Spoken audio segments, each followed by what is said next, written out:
La hemorragia digestiva es el sangrado que proviene del tubo digestivo.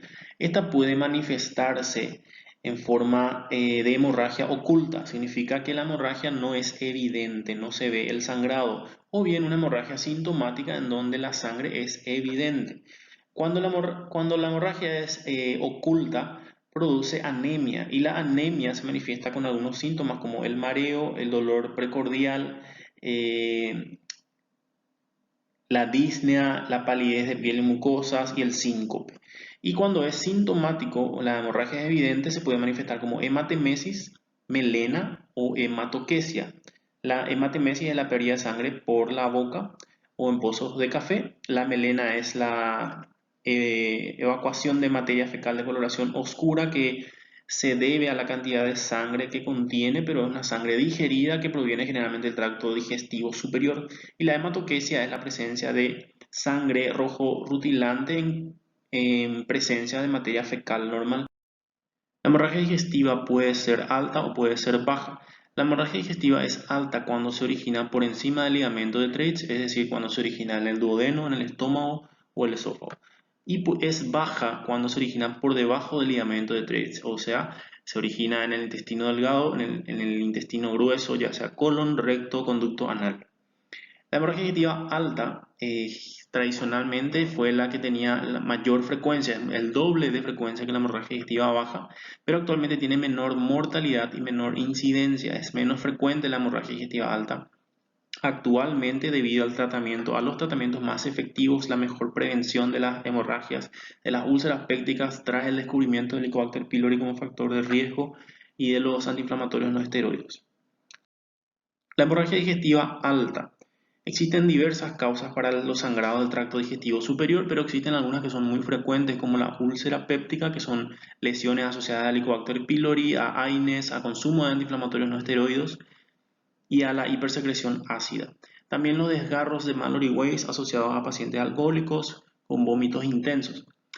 Las varices esofágicas asociadas a pacientes con cirrosis hepática y la gastropatía erosiva que se ve en pacientes con un estrés fisiológico intenso como politraumatizados, consumidores crónicos de antiinflamatorios o pacientes etilistas.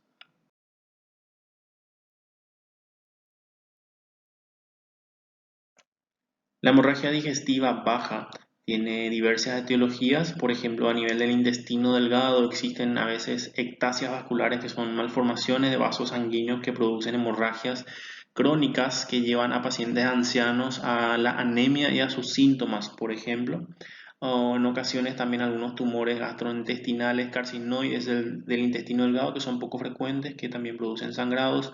A nivel del conducto anal, estas lesiones como la hemorragia, perdón, la hemorroides y las fisuras anales son lesiones muy frecuentes, pero producen hemorragias leves que no requieren hospitalización. A nivel del colon, muchas lesiones, algunas de ellas frecuentes como los divertículos colónicos que pueden producir sangrados repentinos, masivos, generalmente en el colon derecho, que tienen remisión espontánea en el 80% de los casos. Las úlceras pépticas son lesiones de la mucosa gástrica o duodenal asociadas a infecciones por Helicobacter pylori o consumando inflamatorios no esteroides, que son una causa importante de hemorragia del tracto digestivo superior. Estas lesiones se tratan por vía endoscópica, pero el tratamiento depende generalmente del tipo de úlcera que se evidencie en la endoscopía. Si la úlcera es una úlcera activa, o sea que está sangrando activamente o que tiene un vaso visible en la base de la úlcera, el tratamiento debe realizarse por vía endoscópica, ya sea con electrocoagulación, con sondas térmicas, con grapas metálicas o con la inyección de sustancias de adhesión tisular. Si la úlcera que se encuentra en la endoscopía es una úlcera con un coágulo adherido, el paciente debe quedar internado por 3 días, ya que en ese tiempo ocurren las hemorragias, generalmente, la recidiva de la hemorragia. Pero si la úlcera que se encuentra en la endoscopía es una úlcera de base limpia, el paciente puede ser dado de alta con tratamiento inhibidor de la bomba de protones por vía oral. Debe administrarse un tratamiento para prevenir la recurrencia del sangrado, para prevenir que vuelva a ocurrir. ¿Cómo? Tratando los factores de riesgo. Tratamiento antimicrobiano para el Helicobacter pylori evitar la utilización de antiinflamatorios no esteroides o utilizar los inhibidores de la COX-2 que son menos gastrolesivos pero con mayor riesgo cardiovascular, o combinar estos con inhibidores de la bomba de protones. Y para pacientes que tienen hipersecreción ácida, utilizar tratamiento indefinido con inhibidores de la bomba de protones.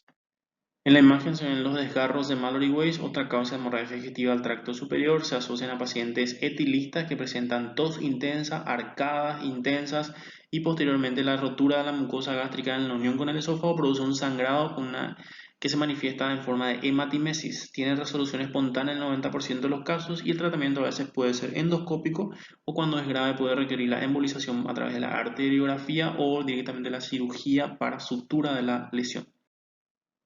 La hemorragia por varices esofágicas se ven en pacientes con hipertensión portal, con cirrosis en etapa avanzada.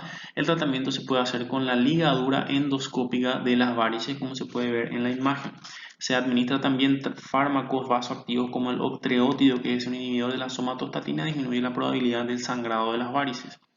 Pero en pacientes que ya tienen una cirrosis estadio C de Child-Pugh debe realizarse el tratamiento conocido como derivación portosistémica, que consiste en instalar una prótesis que comunica directamente la circulación portal con la circulación en la vena cava inferior, lo cual evita que la sangre tenga que pasar por los sinusoides hepáticos y que al pasar directamente a la circulación portal disminuya la presión en la circulación portal.